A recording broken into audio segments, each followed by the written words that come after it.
In the quiet of our kitchen, the ticking of the wall clock was a stark reminder of the routine life Ethan and I had built over the years. I, Meredith Blake, at 34, had juggled my roles as a marketing executive and a mother with what I believed was finesse. Ethan, Zoe, and I were the picture of suburban bliss, or so I thought. "Ethan, can we talk about your spending again?" I asked, my voice steady despite the frustration bubbling beneath. He looked up from his phone, his brow furrowing. "Meredith, you're not going to start this again, are you? It's just a few bucks here and there." "It's every month, Ethan, and it's not just a few bucks. I'm worried," I pressed on, trying to keep the peace. Ethan sighed, setting his phone down with a theatrical flourish. "Look, I get it. You're the one with the big job, the big paycheck, but can't a guy enjoy life a bit? It's not like we're struggling." I bit back a sharper retort, choosing my words carefully. "I'm not saying you shouldn't, but maybe focus on that promotion you mentioned. We could really plan for the future then." He chuckled, a sound that once charmed me but now felt hollow. "Always so serious, Meredith. Fine, I'll focus on the promotion. Happy?" I wasn't, but I let it slide. Again, our life continued in its usual rhythm until that fateful sunny morning.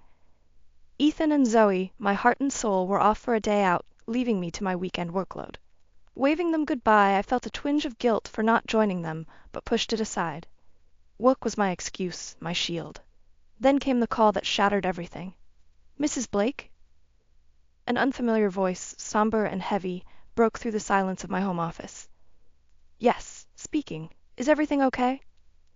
My heart raced, a premonition of dread settling in. "I'm afraid there's been an accident involving your husband and your daughter," the voice continued, and the world around me blurred. "What? How? Are they okay? Please tell me they're okay." Panic clawed at my throat, each breath a struggle. "Your husband sustained minor injuries, he's stable, but your daughter, she's in emergency surgery, it's serious." Emergency surgery. The words echoed in my mind, a relentless torment. I couldn't breathe, think, or move. Zoe, my vibrant, sweet Zoe, in surgery because of what? An accident? How? I stumbled through the motions informing my boss, driving to the hospital, a numb automaton driven by a single thought: Zoe. The hospital was a blur of white walls and hushed voices. I barely registered the words of the doctors, the sympathetic glances of the nurses. All I could focus on was the door to the operating room where my daughter fought for her life. And then my phone rang, a jarring melody in the silence of my despair. Glancing at the caller ID, I saw it was Ethan's parents' number. "Hello." My voice was a whisper, the effort to speak monumental. "Hey, Mom," chirped a voice, bright and unburdened. Zoe's voice. Confusion reigned. "Zoe? But how? You're supposed to be in surgery?" she finished, her laughter tinkling through the line. "Nope, I'm at Grandma and Grandpa's. Dad dropped me off this morning. Didn't he tell you?" The room spun. If Zoe was safe, then who was in that operating room? "Zoe, honey, I have to go. I'll call you back, okay?" "Okay, Mom. Love you." "Love you too," I whispered, the words heavy with a confusion and relief so profound it hurt. I turned back to the hospital, to the chaos of emotions waiting within. The mystery of the girl in the operating room loomed over me, a shadow threatening the very foundation of our lives. As I stepped back into the sterile light of the hospital, I knew one thing for certain: our lives would never be the same again. As I navigated the corridors back to the operating room, the pieces of this perplexing puzzle refused to align. The revelation that Zoe was safe, miles away from this sterile environment, offered a breath of relief smothered by a new, growing dread. Who, then, was the girl lying vulnerable on the operating table? I found Ethan in a private room, his injuries seemingly minor. The sight of him, so carefree amidst the chaos, ignited a fire within me I hadn't known existed. "Ethan," I began, my voice calm but cold, "if Zoe's with your parents, who was in the car with you?" Ethan's expression faltered, the carelessness giving way to panic. It was just a friend of Zoe's. We were giving her a lift." "A friend?" I echoed, skepticism lacing my words. "And her parents? Were they aware she was with us?" He avoided my gaze, his discomfort palpable. "Yes, of course. I called them. They know." The lies were too thin, too fragile. My heart raced, not just with anger, but with a sense of betrayal so deep it threatened to engulf me. "Ethan, I need the truth. Now," I demanded, stepping closer. He winced, the facade crumbling. Okay, it was Hannah, Zoe's classmate. Her mom and I, we've been..." The confession hung in the air, a tangible, suffocating fog. Ethan's affair, hidden beneath layers of deceit, now laid bare. But it was the casualty of this illicit connection that shook me to my core. "You risked our daughter's safety, our family, for an affair?" My voice was a whisper, a mix of disbelief and fury. Ethan's attempts at justification were drowned out by the roar of betrayal in my ears. I left him there, in his room of lies, the weight of his deceit pressing down on me. My next steps were mechanical, driven by a need for confirmation, for truth amidst the web of lies. The hospital staff directed me to Hannah's parents, where I was met with a scene of despair. Hannah's mother, a woman I recognized from school events but never truly knew, was a reflection of my own turmoil. "I'm Meredith, Zoe's mom," I introduced myself, the words tasting bitter. "Hannah, she's in surgery because of Ethan?" Her voice broke, a mirror to my heart. "Yes, I had no idea about any of this," I admitted, the shame of my ignorance a heavy cloak. The conversation that followed was a blur of apologies and assurances, but one thing was clear. Ethan's actions had consequences far beyond our family. The damage was done, irrevocably altering the lives of all involved. As I left the hospital that day, the clarity of my resolve crystallized with each step. Ethan's betrayal was not just a violation of our vows, but a danger to our daughter and others. This deception would not go unanswered. I needed to act, not just for my sake, but for Zoe, for Hannah, for every innocent life touched by Ethan's selfishness. The road ahead was uncertain, fraught with pain and legal battles, but one thing was sure: Ethan would face the consequences of his actions. The drive home was a journey of determination. With each mile, I shed the remnants of the woman who once believed in the facade of our perfect life. In her place emerged someone stronger, fueled by a righteous anger and a fierce protectiveness over her daughter. Ethan's deception had shattered our family, but from the ruins I vowed to rebuild, stronger and wiser. The truth was my weapon, and with it I would ensure justice was served. The following days were a whirlwind of activity, each action deliberate, aimed at uncovering the full extent of Ethan's betrayal. I moved with a clarity of purpose, fueled by the betrayal that had upended our lives. I started by securing legal counsel, a sharp, no-nonsense lawyer named Diane who specialized in family law. She listened intently as I laid out everything, from Ethan's requests for money to the accident and his affair. "We'll need concrete evidence if you want to pursue this in court," Diane advised, her tone serious but not without empathy. "Bank statements, communications between Ethan and the other woman, anything that can substantiate your claims." Armed with Diane's advice, I turned my attention to gathering the necessary proof. I delved into our financial records, uncovering a pattern of withdrawals and expenses that now made sickening sense. Each transaction was a breadcrumb leading back to Ethan's deceit. But it was the discovery of Ethan's old phone, discarded in a drawer, that proved to be the linchpin. Powered on, it revealed a treasure trove of messages and photos that painted a vivid picture of his infidelity.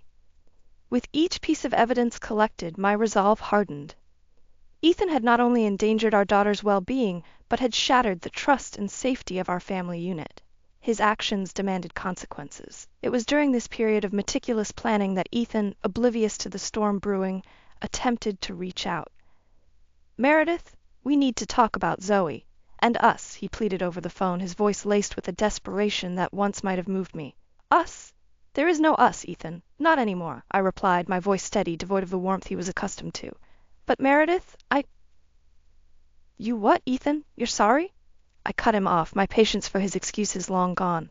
"Save it. I'm speaking to you through my lawyer from now on." The line went dead, a symbolic end to any remnants of our relationship. My next steps were clear, each action calculated to protect Zoe and ensure Ethan faced the full repercussions of his actions. I met with Diane again, armed with the evidence and a steely determination. "We file for divorce," I stated, no trace of doubt in my voice. "And I want full custody of Zoe. He's proven he can't be trusted with her safety." Diane nodded, her expression resolute. "I'll prepare the papers. We'll also go after him for child support and alimony. With this evidence, we have a strong case." As I left Diane's office, the weight of my decisions weighed heavily on me, yet the path forward was clear. Ethan's betrayal had irrevocably altered the course of our lives, but I would do whatever it took to ensure Zoe's future was secure and happy.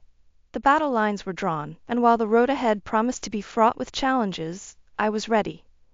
Ready to confront Ethan, to protect Zoe, and to reclaim our lives from the ruins of his deceit.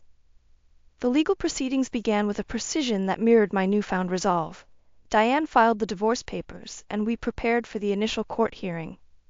The evidence we gathered was damning, a silent testament to Ethan's betrayal and negligence. As the court date approached, Ethan attempted reconciliation, his messages oscillating between apologies and accusations. But I had shut the door on that chapter of our life, my focus solely on securing Zoe's future. On the day of the hearing, the courthouse loomed large, a symbol of the justice I sought. Ethan was already there, looking diminished, a far cry from the confident man I once knew. "Meredith, please, can we not do this here?" he pleaded, his voice barely above a whisper as we waited outside the courtroom. "Do what, Ethan?" "Face the consequences of your actions," I replied, my gaze steady on him. "This is exactly where we need to be." He shook his head, the facade of contrition slipping as he hissed, "You're blowing this out of proportion. It was just a mistake." "A mistake?" The words were sharp, laced with disbelief. "You endangered our daughter, Ethan. You destroyed our family for an affair. This is the consequence of your actions, not an overreaction." Before he could respond, Diane appeared, her presence a calming force. "It's time," she said, ushering me away from Ethan and towards the courtroom. Inside, the proceedings were a blur, the judge's voice a distant echo as the reality of the situation settled over me. Diane was relentless, presenting the evidence of Ethan's affair and financial irresponsibility with clinical precision. Ethan's lawyer attempted to mitigate the damage, arguing for leniency and shared custody. But the evidence spoke louder than any of his pleas, painting a picture of a man who had not only been unfaithful, but had recklessly endangered his child. When the judge finally spoke, his words were a balm to the wounds Ethan had inflicted. "Given the evidence presented, I am granting Miss Blake full custody of Zoe. Mr. Blake will have supervised visitation rights until further notice. As for financial support, given the circumstances and Mr. Blake's actions, he will provide child support and alimony." The gavel's finality marked the end of one chapter and the beginning of a new, uncertain path. Ethan's face, pale and defeated, was the last I saw before turning away, Diane's reassuring presence guiding me out of the courtroom. Outside, the air felt different, lighter, as if the weight of the past months had been lifted, if only slightly. The battle was far from over, but for the first time in what felt like an eternity, there was a glimmer of hope. Ethan's voice broke through the haze of my thoughts. "Meredith, wait, please." I stopped, turning to face him, the man I no longer recognized. "There's nothing left to say, Ethan. You have your consequences to face, and I have our daughter to protect." With that, I walked away, the echo of my steps a testament to the strength I had found in the face of betrayal. Ethan's attempts at reconciliation were left unanswered, a chapter firmly closed as I focused on building a future for Zoe and me, free from the shadows of his deceit. In the weeks following the court's decision, the reality of our new lives began to take shape. Ethan's fall from grace was rapid, his actions laid bare for all to see. The community, once a shared space of friendships and gatherings, became a battleground of whispers and judgment aimed at Ethan. I focused on Zoe, ensuring she felt as little of the fallout as possible. But children are perceptive, and she sensed the change, her bright demeanor shadowed by the events unfolding around her. It was during one of our afternoon walks, a time we had designated for open conversations, that Zoe's resilience shone through, her words cutting to the heart of the matter. "Mom, why is Dad not around anymore?" she asked, her innocent eyes searching mine for answers. I knelt down, taking her hands in mine, the weight of the conversation pressing down. "Honey, your dad made some choices that weren't good for us. Right now, it's important we focus on being safe and happy together." Zoe nodded, a maturity beyond her years settling over her features. "Is Dad sad?" "Yes, sweetie, he is. But it's important he understands his actions have consequences," I explained, hoping to instill in her a sense of right and wrong, shaped not by bitterness but by understanding. Zoe hugged me, her small arms a testament to the strength we had found together. "I love you, Mom. We're okay, just us two." I love you too, Zoe. Yes, we are, I affirmed, my heart swelling with love and determination for my daughter's future. As we continued our walk, I thought about Ethan's attempts to contact us. Each call, each message, was a plea for understanding, a plea I could not afford to heed. His actions had set this course, and the consequences were his to bear.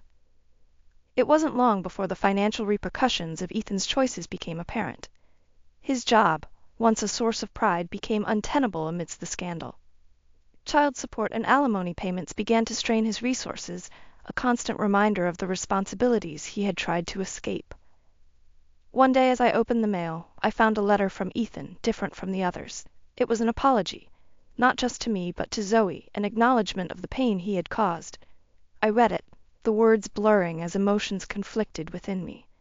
It was the first step, perhaps, towards genuine remorse. But the path to forgiveness, if it was to be found, would be long and fraught with the memories of his betrayal. The doorbell rang, pulling me from my thoughts. It was Diane, documents in hand, a look of resolve on her face.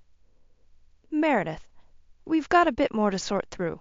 Ethan's falling behind on the payments. It's time to enforce the court's decision," she stated, her voice firm. I nodded, the reality of our situation settling in.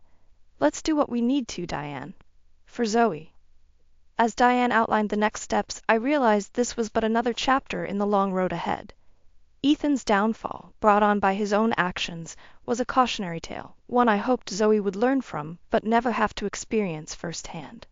Our journey was far from over, but with each step I felt the resilience and love between Zoe and me growing stronger, a beacon guiding us through the aftermath of Ethan's choices. In the aftermath of our legal victories, life began to settle into a new rhythm, one where the absence of Ethan's presence became the norm rather than the exception. Zoe adapted with a resilience that amazed me, her laughter returning to fill the spaces of our home that had once been shadowed by conflict. It was during one of our weekend retreats, a small cabin by the lake where we'd found solace in the simplicity of nature, that Zoe broached the subject of her father once more. "Mom, do you think Dad is okay?" she asked one evening, the sunset casting golden hues across the water. I paused, considering her question. "I think your dad has a lot of things to figure out, Zoe, but we've got each other, and that's what matters." Zoe nodded, a wisdom in her acceptance. "I just wish he understood how much he hurt us," she said softly. Her words echoed my own sentiments, a reflection of the journey we'd embarked upon. "Me too, sweetheart, but we're moving forward, and that's what counts." Our conversation was interrupted by the sound of my phone ringing, a call from Diane that I had been anticipating. I stepped away, answering with a quiet hello. "Meredith, it's Diane. I have news. Ethan's been held accountable for the missed payments. The court's enforced a lien on his assets. It's a significant step towards ensuring Zoe's future is secure," she informed me, her voice steady and reassuring. A wave of relief washed over me, tempered by the knowledge of what this meant for Ethan. "Thank you, Diane. This is good news for Zoe," I replied, my thoughts on my daughter, who watched me from a distance. Returning to Zoe, I shared the news in terms we had come to understand, a language of moving forward and healing. "Zoe, we're going to be okay. We've got a bit more security now, thanks to the court's decision." Zoe smiled, her understanding clear. "I know, Mom. I'm glad, but I'm okay as long as I have you."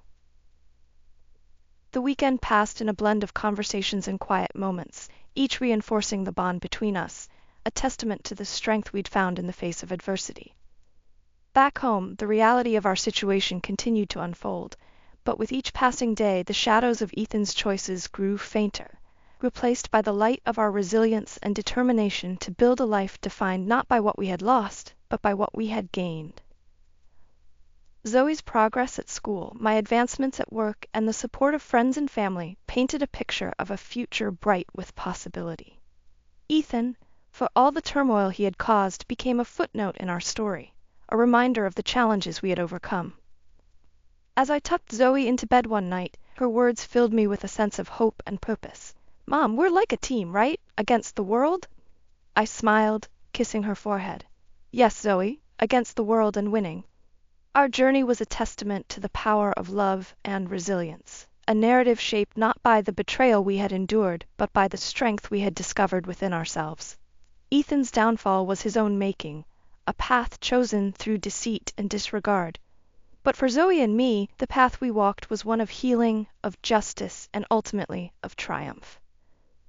The end of our story was not an end at all, but a beginning, a new chapter filled with the promise of joy, growth, and the unbreakable bond between a mother and her daughter.